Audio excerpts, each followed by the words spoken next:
সেইখান লাইন হ জি লাজ হইছে কব নয়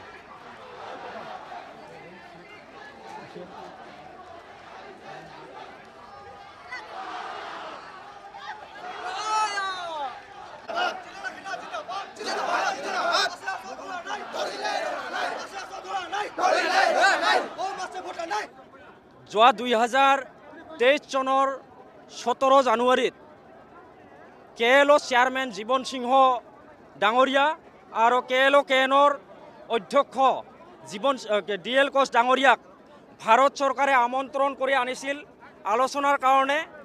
কিন্তু ইতিমধ্যে 6বাৰ ভাৰত চৰকাৰৰ প্ৰতিনিধি AK মিশ্ৰাৰ লগত আলোচনা হ'ল। আলোচনা হোৱাৰ পিছত যি শান্তি চুক্তি হ'ব লাগে শান্তি চুক্তি কিন্তু আজিলৈকে হোৱা নাই। সেইকাৰণে আমি দাবী জনাইছোঁ আৰু এটা তেখেতলোকে অন্যায় কৰিছে, ইমান অন্যায় কৰাটো উচিত হোৱা নাই। বেলেগ বেলেগ দল সংগঠনৰ মুৰব্বীসকলক যেনেকৈ মৰ্যাদা সহকাৰে সা সুবিধা দি ৰাখিছিল, কিন্তু KLO নেতাসকলক বন্ধ কোঠাৰ ভিতৰত ৰাখি আলোচনা চলাই আছে। ই এক অমানৱীয় কাৰ্য, ইয়াক আমি মানি ল'ব পৰা নাই। এনেকৈ এটা বন্ধ কোঠাৰ ভিতৰত এজন মানুহক লকআপত 24 ঘণ্টা ৰাখিলে কি অৱস্থা হয়, কিন্তু KLO নেতাসকলক আজি 3 বছৰ ধৰি অন্ধকাৰত ৰাখিছে। ই অন্যায়, অপৰাধ, অমানৱীয়, অগণতান্ত্ৰিক। সেইকাৰণে আমি চৰকাৰক ধিক্কাৰ জনাইছোঁ।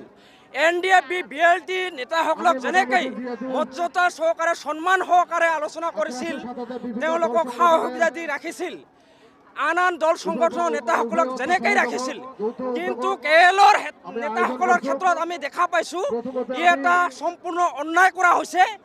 আমি এইটো মানি ল'ব পৰা নাই।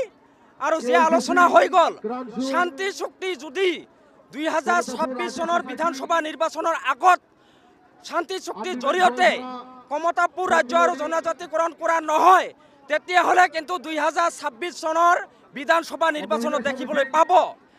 আজি সমগ্ৰ কোচ ৰাজবংশী ৰাইজ, জনতা, দল সংগঠন একলগ হৈছে আৰু যি 25 নৱেম্বৰত চৰকাৰে প্ৰতিবেদন পঠোৱাৰ কথা কৈছে, এই প্ৰতিবেদন 25 তাৰিখটো এটা চৰম এটা দিন হ'ব।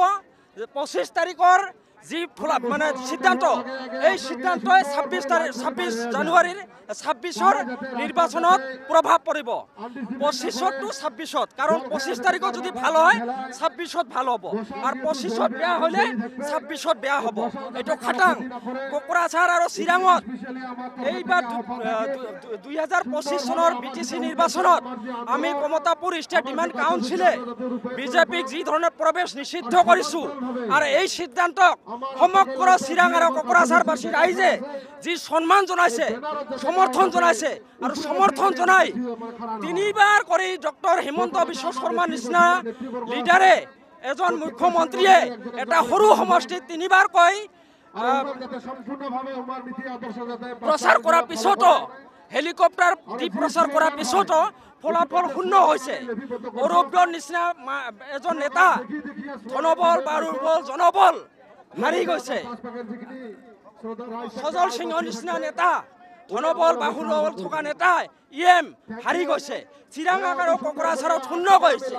গতিকে যদি 2026ৰ আগত, বিধানসভা নিৰ্বাচনৰ আগত আমাৰ KLOৰ লগত শান্তি চুক্তি কৰি কমতাপুৰ ৰাজ্য আৰু জনজাতিকৰণৰ মৰ্যাদা ঘূৰাই দিয়া নহয়, তেতিয়াহ'লে কিন্তু কোকৰাঝাৰ আৰু চিৰাঙৰ নিচিনা অৱস্থা অসম আৰু বেংগলত হ'ব। বিজেপিৰ অসম আৰু বেংগলত হ'ব।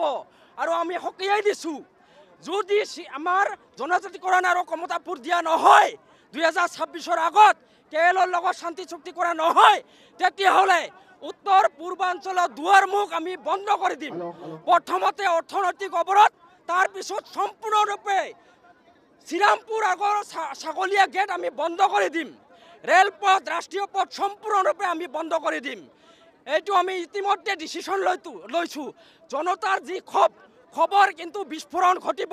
সেইকাৰণে আমি জনাই দিছোঁ, ইয়াৰ আগতে যদি চৰকাৰে ব্যৱস্থা নলয় তেতিয়াহ'লে কিন্তু কোচ ৰাজবংশী জনতাৰ খবৰ বিস্ফোৰণ আপোনালোকে দেখিবলৈ পাব। ধন্যবাদ।